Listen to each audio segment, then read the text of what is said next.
السلام عليكم ورحمة الله وبركاته. ازيكم يا حبايب قلبي، عاملين ايه؟ بسم الله واللهم صل وسلم وبارك على سيدنا محمد وعلى اله وصحبه اجمعين. النهارده هعمل لكم اكله خفيفه كده يعني مش مكلفه.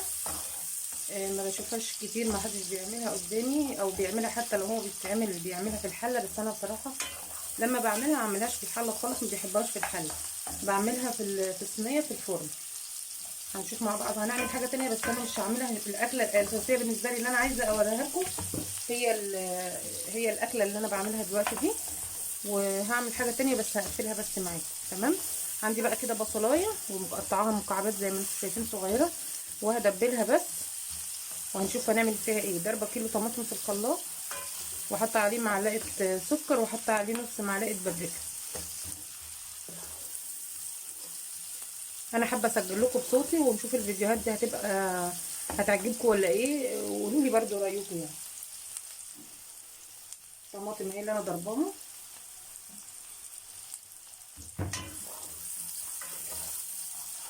هتبلها بس انا مش يعني تبدا انها تصفر كده. انا هحط عليها الصلصه واسيبها ايه، اغطي عليها واسيبها تتسبك تقلبتين كده. انا معليه النار عليها، هتتسبك. وهننزل على طول بالطماطم عشان ما نطولش وقت الفيديو. الفيديوهات دي انا ما بعرفش ان انا اجري فيها، علشان انا ببقى مسجله صوتي، فاوريدي مش هقدر ان انا اجري فيها. لو جريت فيها هسرسع فمش هتنفع. فعشان كده بحاول ان انا ما اطولهاش قوي، بس قلت بحس فيها ان فيها روح شويه عن الفيديوهات المتسجله. فانا قلت طول ما الشقه مش موجود فيها حد معايا، يعني بتبقى الدنيا رايقه، ما فيش صوت معايا في الشقه، فاسجل لكم بقى ايه بصوتي كده افضل. يعني ماشي حاجه كده كأن احنا مع بعض كده قاعدين، يعني احسن ما نسجل فيديوهات. بصوا هي بدات خلاص اهي، هتبدا تصفر. هروح احط عليها الطماطم وهسيبها تتسبك. وطبعا هرجع لكم تاني لما تتسبك واقول لكم ايه هعمل فيها ايه.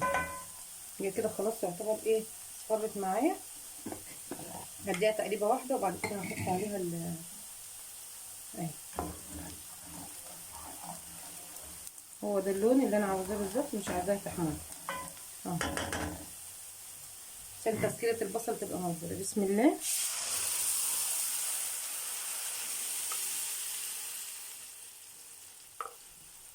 ده كيلو طماطم انا كنت مفرزاه عندي في الفريزر، مش شاريها فريش يعني. هسيبها زي ما انا قلت لكم بقى، هسيبها تتسبك، هغطي عليها واسيبها تتسبك، وهرجع لكم تاني هنشوف هنعمل ايه. بصوا انا رجعت لكم تاني اهي. الصلصه اتسبكت بتاعتي او تغذيه داخله هي على ان هي تتسبك خالص. ماشي. انا مهديه النار طبعا عليها. هسيبها بس ثواني كده وهزودها حبه ميه وهرجع لكم تاني. انا بس حبيت اوريها لكم هي ان هي بتتسبك، بس مش ضروري ان هي تتسبك على الاخر يعني. وفي ناس بتعمله بتحط الميه ومرق الدجاج، مكعب مرق الدجاج وعلى الصلصه وهي من غير ما تتسبك. انا بحب اديها بس يعني تسبيكه شويه كده على النار، نص تسبيكه، نقدر نقول انها نص تسبيكه يعني مش تسبيكه كامله. برضو بتبقى حلوه. بتدي لون للطماطم اغمق شويه، لكن النص سوا بيديك الرز اللي انا هعمل فيه رز، بيديك الرز دوت لونه فاتح. هنشوف مع بعض دلوقتي الطريقه ازاي. هفصل بس الكاميرا على ما اغسل الرز، وهزودها ميه معاكم، احط لها ميه في الكتل حتى عشان تغلي على طول، وما نطولش الفيديو وارجع لكم تاني. ورجعت لكم تاني. شغل بس الفلاش. خلاص هي كده اتسبكت حلو قوي. وهنزل عليها بالمكعب مرقه الدجاج زي ما قلت لكم.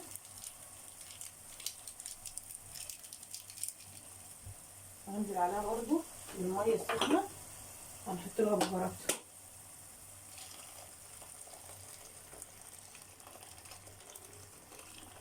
نحط البهارات ونشوف هتعوز تاني ميه بقى ولا لا. نحط بس الملح والحاجه بتاعتنا. هنحط بقى ملح. طبعا نعمل حساب ان المكعب فيه ملح. نحط حبه ملح كده. ممكن تحطي شطه لو حباه يعني، بس انا مش هحط شطه عشان انا عندي حاجه تانية فيها شطه للاكله التانية اللي هوريها لكم دلوقتي. بصوا كده حطيت كمون، كزبره. طبعا الحاجات دي ربع معلقه مش كتير يعني. سنه بس من البهارات كده، 7 بهارات اهي. اقلبها بس تقليبه وهتغلي. هنزل بالرز دلوقتي. بس ثواني كده هنقفل بس الحاجه اللي انا بعملها دي. بص انا قليت بدنجان وكان عندي عايزه اعمل صينيه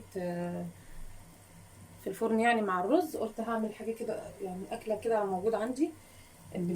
البدنجان الرومي اللي كنت وريته لكم قبل كده. بسم الله. البدنجان انا قليته اهو تمام. هرصه في الصينيه جنب بعضه. هنشوف هنعمل ايه تاني. انا قلت بدل ما اطول الفيديو لا انا هقليه هو والفلفل عشان خاطر ايه ما نضيعش وقت الفيديو هباء يعني. نستفاد بكل وقت كل الوقت اللي في الفيديو على قد ما نقدر. تمام كده اهو. هرصه جنب بعضه.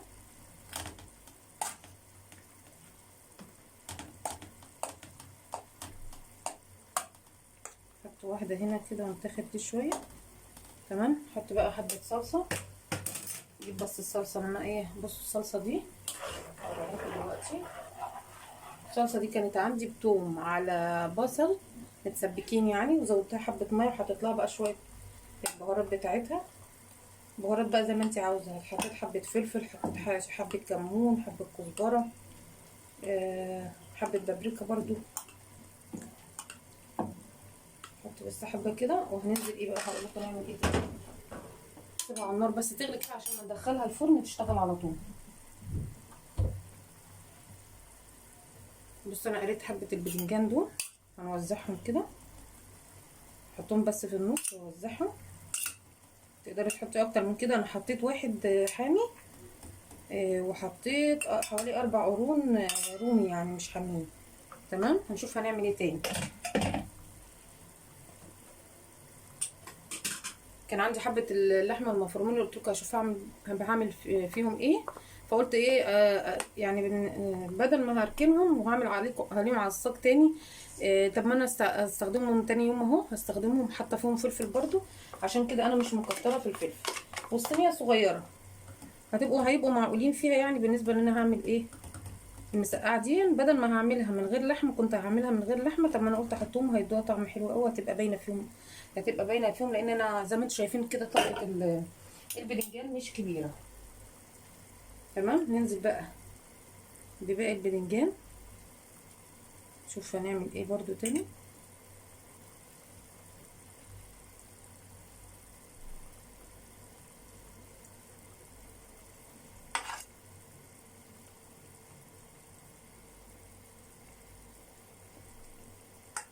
نغطيه كل طبعا انا مشغله الفرن.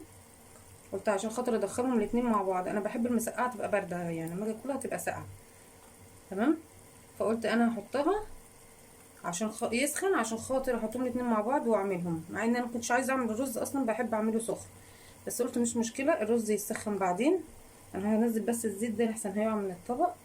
هنزل الزيت اللي هو طبعا اللي قالين فيه يعني مطرح ما قلينا. فنزل شويه كده على الباذنجان مش هرميهم طبعا.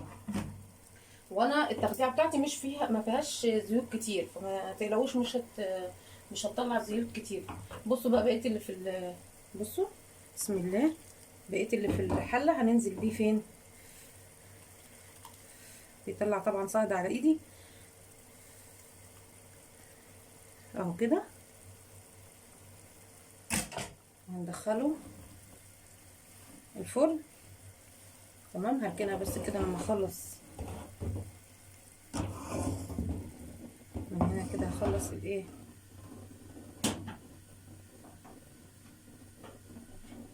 هطفي بس البوتاجاز اللي جوه ده. وهنحط الرز. بسم الله.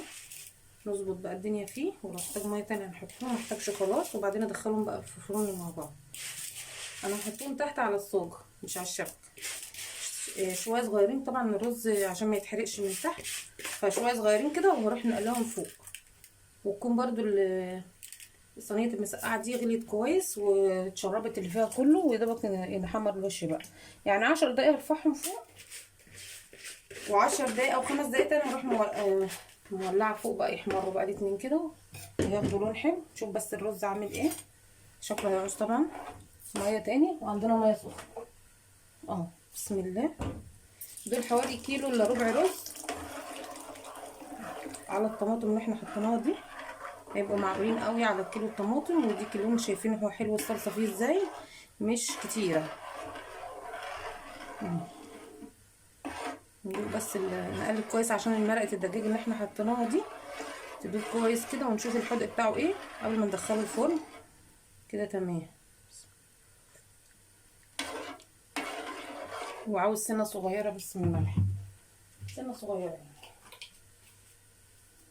كده اهو.